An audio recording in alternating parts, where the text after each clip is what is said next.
네,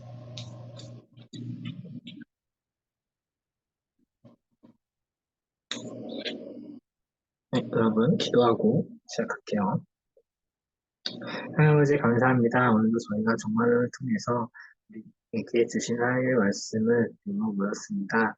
우리가 우리에게 주어진 이 시대가 어떻게 종말을 준비하는 시대인지 그런 지혜들을 잘 얻을 수 있도록 주님 도와주셔서 이 모든 말씀 예수님의 이름으로 기도드렸습니다. 아멘.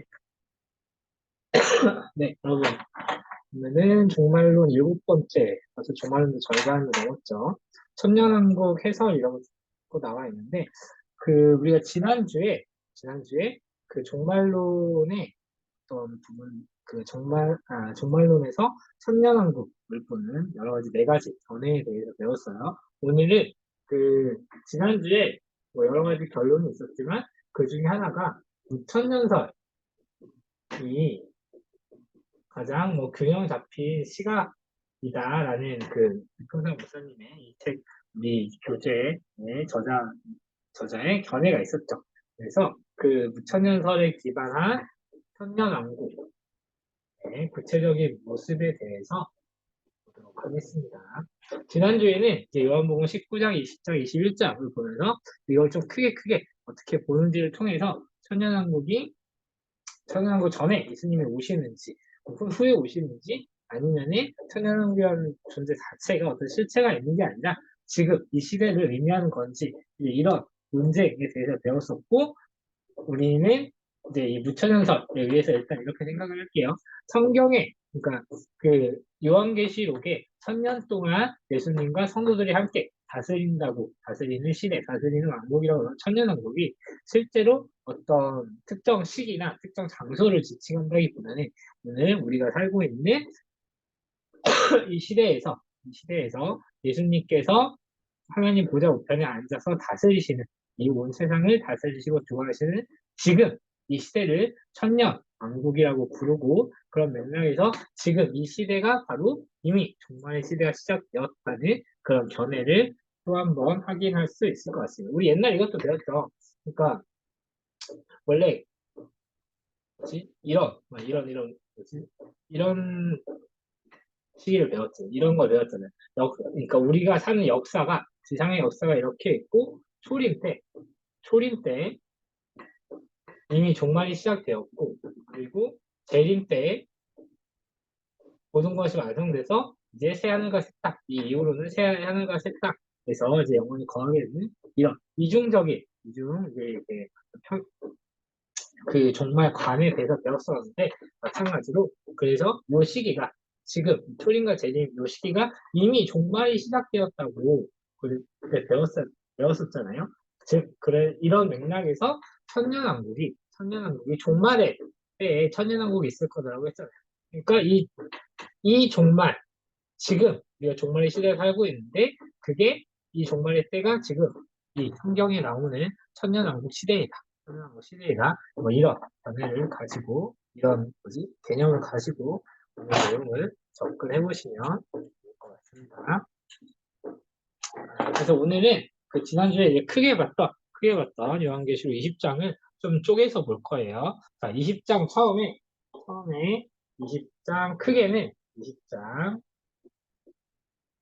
1절에서 6절이 있고 이게 또 한 번 1절에서 3절 그리고 4절에서 6절 그리고 아이고 그리고 20장 7절이겠죠. 7절에서 10절로 이렇게 크게 세 덩어리로 뭐 크게는 두 덩어리 좀 더 작게 세 덩어리로 나눠서 설명이 되어 있습니다. 자, 1절에서 3절 요한계시록 20장 꼭 읽어보세요. 저는 오늘 뭐 발제 때 같이 읽진 않겠습니다. 자, 4에서 6절. 1에서 3절은 이제 사탄이 무적행에 결박됩니다. 지난주에 많이 봤던 표현이죠. 무적행에 결박이 되는데 천년왕국의 시작 때 무적행에 결박이 돼요. 그래서 이제 이게 우리가 지난주에 무천년설에 의하면 이게 언제예요? 이게 예수님의 초림 때. 자, 예수님의 초림 때 사실 뭐 예수님의 탄생과 동시에 뭐 사탄이 무정하게 결박됐다. 라고 뭐 조금 어려울 수 있는데 예수님의 초림 때 어쨌든 뭐긴 역사를 놓고 그냥 그 30년간 있잖아요. 그러니까 부활 승천하시고 예수님께서 초림 때 부활 승천까지 탄생 부활 승천 때 모든 이제 원수들의 사망의 권세를 물리치고 뭐 이기셨다 이런 표현을 우리가 많이 쓰잖아요. 그때 바로 원수 사탄 마귀를 무정행에 결박하셨다 이렇게 보실 수 있겠습니다. 이게 오늘 책에서는 이제 요한계시록의 또 다른 구절이랑 이렇게 설명을 하는데 이 계시록 12장에도 이런 모습들이 나온대요. 계시록 12장 보면은 미가엘이라는 이제 하나님의 어떤 이제 그런 천사가 하늘 전쟁에서 승리하는 모습이 나오거든요. 그것도 사실상 이 초림 때를 의미한다고 보시면 되겠습니다. 특히 이 초림 때 사탄이 무적행에 결박되었다는 것을 언제 알 수 있냐면 초림 때 예를 들면은 예수님의 광야 시험 승리의 모습도 있고요. 그리고 예수님께서 뭐 귀신 축출 뭐 이런 사건들을 보면은 예수님께서 보세요. 귀신을 축출했다. 사탄을 이기시고 쫓아낸 것. 물론 이런 것도 있고요. 승천이 너무 당연하기도 하고 그리고 광야에서 이제 사탄의 시험을 이겨냈잖아요. 이제 그런 모습들을 통해서 예수님이 사탄을 이미 한번 꺾어 놓으셨다. 이렇게 보시면 되겠습니다. 다만 조심해야 될 거는 자, 무적행이 지난번에 무적행이 결박된 거랑 영원한 불못에 던져지는 거랑은 좀 다른 거라고 했잖아요.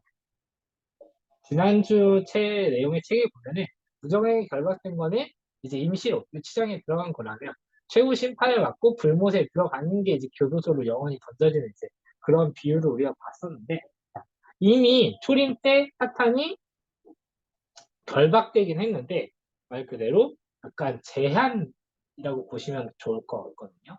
결박돼서 완전히 사탄이 죽어버리고 소멸하고 영원한 심판을 받는 게 아니라 사탄의 활동이 제한되었습니다. 제한. 그래서 이제 물론 이 시기에 사탄이 무정히 결박돼서 활동이 제한되면서 초림 이후에 이스라엘 그리고 금농 지방에만 국한되었던 하나님의 복음이 이제 그 지방을 넘어서 힘있게 다른 이제 국가들로도 전파될 수 있는 다른 민족과 다른 지역, 다른 대륙으로도 전파될 수 있는 그런 계기가 생기긴 하거든요. 그래서 제한돼서 어쨌든 복음 전파가 엄청 강하게 일어나긴 하는데 반대로 어쨌든 제한되고 영원히 막 침팡하는 게 아니에요. 그래서 여전히 교회를 일부 유혹하는 활동들을 합니다. 그래서 우리가 이 시기에 사탄이 초림 때 이미 무정이 결박돼서 하나님의 승리가 그러니까 확실한 상황이지만 어쨌든 사탄이 완전히 소멸된 게 아니라 제한되었어. 여전히 교회를 미혹하기 때문에 우리는 오늘날 영적 전쟁을 끊임없이 수행해야 된다라는 거를 잘 아셔야겠습니다. 그래서 종말의 징조 중 하나가 뭐가 있었죠? 이단과 배교 그런 게 있었죠. 특히 이제 이단과 거짓 선지자, 거짓 이제 뭐라고 나오나요? 거짓 복음, 거짓 선생 이런 거 있잖아요. 이단과 배교의 미혹 활동이 있을 거예요. 이런 것에 대해서 종말의 때를 준비를 잘 해야겠습니다. 자, 이게 이제 처음에 요한계시록 20장 1절에서 3절이 나오는 사탄이 무적행이 결박된다는 것의 의미이고요. 여기서 우리가 알아야 될 건 이미 승리를 했지만 제한적으로 사탄이 여전히 활동하고 있다. 이거를 보시면 되겠습니다. 자, 이게 첫 번째고요. 두 번째 좀 해볼게요. 두 번째 4절에서 6절은 뭐가 나오냐면 그래서 여기서 이제 천년 왕국이 구체적으로 나와요. 천년 동안 성도들과 그리스도가 함께 다스리는 나라가 이제 나오게 됩니다. 물론 아까도 말했듯이 일단 천년설의 전에 얘기하면 이게 특별한 어떤 시점에 나중에 오는 게 아니라 이미 와 있고 우리가 이 천년왕국의 시기를 지나고 있습니다. 그래서 여기서 보시면 1절에서 3절이 이제 승천 때까지잖아요. 여기는 이제 승천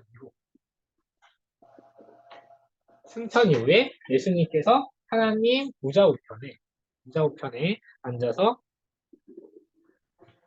이 땅을 다스리는 기관과 모습들을 의미합니다. 그리고 언제까지요? 언제까지? 재림 때까지. 재림 때까지. 자, 지난주 내용을 떠올려 보면 천년왕국이 승천 때 예수님의 승천하심으로 보좌우편의 다스림으로 시작이 돼요. 그리고 재림 때는 이제 천년왕국이 다 끝나고 영원한 이제 새하늘과 새 땅이 열리게 되죠. 그래서 재림 때까지 천년왕국을 묘사하고 있는 게 4절에서 6절입니다. 물론 재림 이후에도 예수님은 여전히 삼위일체 하나님 중에 한 분으로서 새하늘과 새 땅을 다스리실 거예요.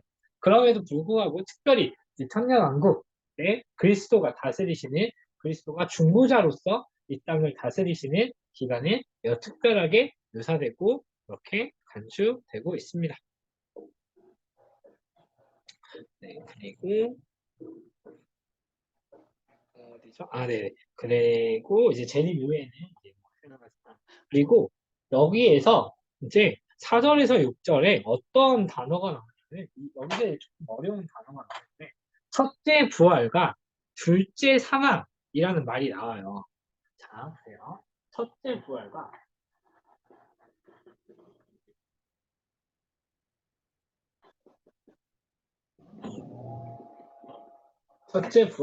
둘째 사망이라는 단어가 나옵니다.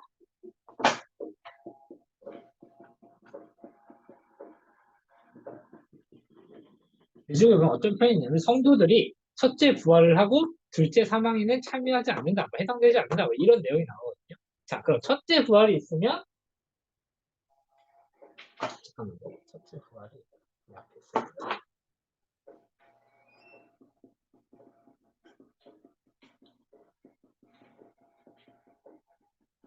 자, 첫째 부활이 있다는 거는 부활하기 전에 뭐가 있어야 돼요?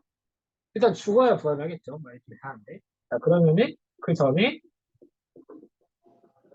첫째 사망이 있다는 거겠죠. 첫째 사망.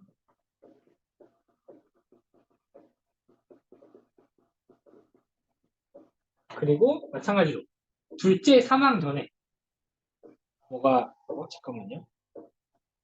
그리고 마찬가지로 둘째 사망을 통해서 우리가 유추할 수 있는 게 있어요. 일단은 둘째 부활이 이렇게 있습니다. 자, 사망, 부활, 사망이라 좀 순서가 헷갈리시겠지만 일단은 제가 둘째 부활 묘사하는 거를 따라와 주시면 좋을 것 같아요. 사실 오늘 책에 보면은 되게 정확하게 그림으로 설명이 되어 있긴 한데 그리고 둘째 부활이 있고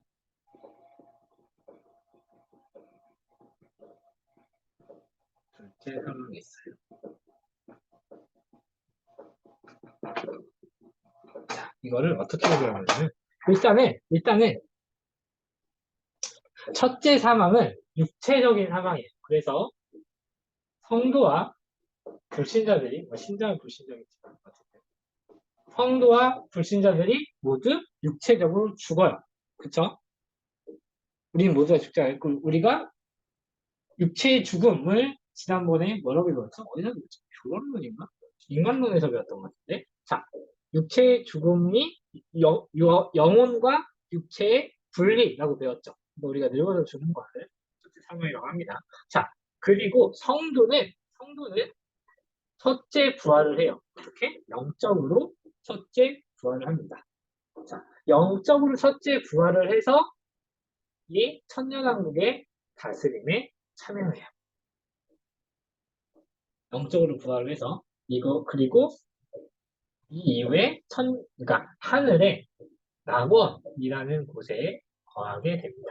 자, 이 낙원이 어떤 곳인지, 어떻게 가게 되는지, 어떤 그런 구체적인 묘사가 성경에 있진 않아요. 근데 어쨌든 성도가 낙원이라는 곳에서 천년왕국의 다스림에 그리스도와 함께 참여하게 됩니다. 하지만 불신자는 이 첫째 부활이 없어요. 자, 그러다가 재림 때 둘째 부활이 있어요. 재림 때 둘째 부활이 있습니다. 이거는 성도와 불신자가 둘 다 둘째 부활을 맞이해요. 이게 육체의 부활입니다. 어떻게 볼까요?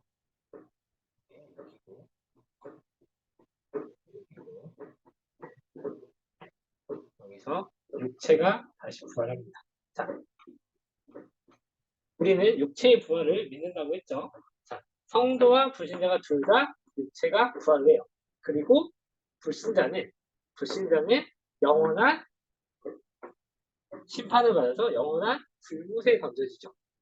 그래서 불신자는 이제 이게 영이고 영적으로 죽어서 영원한 불못에 던져져요. 자, 근데 성도들 영이 살았고 육도 살았죠. 그럼 이제 어떻게 돼요? 실제 상황이 없어요. 성도들은 이제 자 영도 부활했고 육도 부활했죠. 그럼 이제 이 영육이 부활한 성도들은 어떻게 해요? 새 하늘과 새 땅으로 가서 하나님과 영원히 천국이죠. 거하게 됩니다. 이게 이제 뭐 지난주에도 질문이 나왔죠. 성도가 죽으면 재림 때 부활할 때까지 어떻게 되느냐?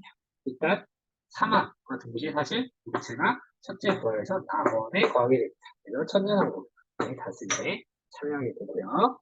그리고 물론 이제 뭐 땅에 있는 사람도 천년왕국의 다스림에 같이 참여하고 있는 거죠. 지금 다스리고 계시니까.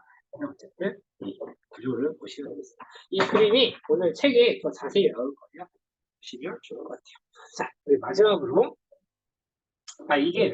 이게 천년왕국과 관련해서 이제 성도와 불신자들의 사망 부활 그리고 부활 사망 첫째 둘째 부활 사망에 대해서 이제 성경이 말하고 있는 겁니다.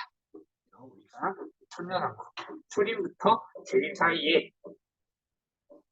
죽게 된 이 영혼들이 어떻게 되는지 그렇게 잘 보시면 되겠습니다. 그리고 20장 7절에서 10절은 사탄에 대한 심판과 뭐 형벌이 나와요. 이거는 이런 게 있다라고만 보시면 더 좋을 것 같은데, 자, 사탄이 무정이 결박돼 있다고 했잖아요. 그래서 이 형벌이 이제 무엇입니까? 이 최후의 심판 이후에 영원한 형벌이 영원한 불못에 던져지는 이런 형벌이 있습니다. 그래서 무정이 아까 임시로 결박됐다고 했죠. 그러다가 이제 최후의 심판에 가서 영원한 이제 감옥에 갇히게 됩니다. 보시면 이거는 아까 제가 여기 요한계시록 12장 내용이 비슷하다고 했는데 이것도 마찬가지로 계시록의 요한계시록의 16장이나 그리고 뭐 19장 이런 데 보면은 영적 전쟁의 모습들이 많이 표현돼요. 그래서 그 모습들이 20장에 한 번 더 나온다고 보시면 되겠습니다. 물론 승리는 예수님께서 하시기 때문에 하나님께서 승리하시기 때문에 사탄을 패배할 수밖에 없는 그런 영적 전쟁을 묘사하고 있고요. 이런 것들을 보면은 영적 전쟁의 식이나 주동자나 뭐 공격자, 방어자, 결과, 배경 이런 게 모두 다 동일하다고 합니다. 그래서 일관되게 요한계시록은 사탄의 패배와 하나님의 승리를 묘사하고 있어요. 계시록 16장, 19장, 그리고 20장 이런 데 보면은 그래서 뭐 20장의 내용들을 하나하나 살펴보면은 7절에서는 사탄이 천년왕국 끝에 잠시 석방돼서 활동을 하다가 8절에서 보면은 곡과 마곡 뭐 이런 걸 보면은 땅과 사방 백성 세계 왕국을 소집해서 하나님께 적대하는 거대 세력을 형성합니다. 그리고 성도들의 진 사랑하시는 하나님의 사랑하시는 성, 즉 하나님께서 부호하시고 다스리시는 교회를 공격해요. 세상이 교회를 공격합니다. 자, 우리가 지금 천년왕국 종말의 시대를 살고 있다고 했죠. 그리고 성경에서 종말의 시대 때는 사탄이 교회를 공격한다고 했잖아요. 자, 즉 세상이 교회를 공격하는 것, 세상이 세상과 교회가 친해질 수 없는 것, 이거는 이미 성경에서 예언된 사실이라는 거죠. 그래서 우리는 교회는 결코 세상의 마음에 들 수 없다. 그게 정상이다. 그게 정상적 반대로 하면 정상적인 교회는 세상이 싫어한다. 세상 사람들이 싫어하는 게 정상적인 교회의 모습이다. 이거를 보시면 되겠습니다. 물론 이제 싫어하는 이유가 이상한 짓 해서 싫어하면 안 되겠죠. 성경적으로 정말로 성경적인 교회를 만들어 나갈 때 세상이 교회를 싫어한다. 이거를 잘 새겨 보시면 좋을 것 같아요. 그럼 또 다른 관점으로 세상이 교회를 엄청 좋아해. 그러면은 왜 좋아하는지, 그 교회가 정상적인지 오히려 한 번쯤 돌아볼 수 있는 그런 시각이 있었으면 좋겠어요. 자, 다음에 이제 9절에서 보면은 이렇게 하나님이 계신 교회를 공격하는데 하늘에서 불이 내려와서 원수들을 소멸시키고요. 그리고 하나님께서 영원한 심판을 하십니다.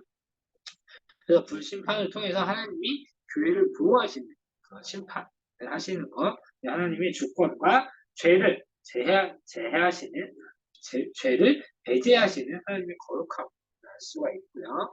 이제 10절 그래서 결국 사탄과 사탄의 하수인 불신자들과 함께 불못에 던져지는 모습들을 우리가 볼 수 있겠습니다.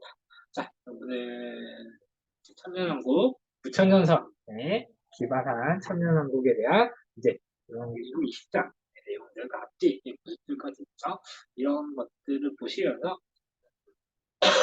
천년왕국 특히 이런 여러분이 헷갈리셨을 법한 이런 모습들을 꼭 오늘 책에서 자세하게 확인해 보셨으면 좋겠어요. 사실 솔직히 말하면 저도 이 부분은 어떻게 되는지 좀 명확하게 정리를 못하고 있었는데 이번에 책을 보면서 준비하면서 잘 알았던 것 같아요. 이런 것들 하나하나 알아가면서 우리가 어떤 상태에 있는지 앞으로 어떻게 될 것인지 그래서 우리가 어떤 걸 준비해야 되고 지금 어떻게 살아야 되는지 어떤 것을 기대해야 되는지 이런 것들을 주말문을 통해서 여러분이 꼭 한번 신자로서 그런 생각들 어떻게 가져야 되는지 정리해 보셨으면 좋겠습니다.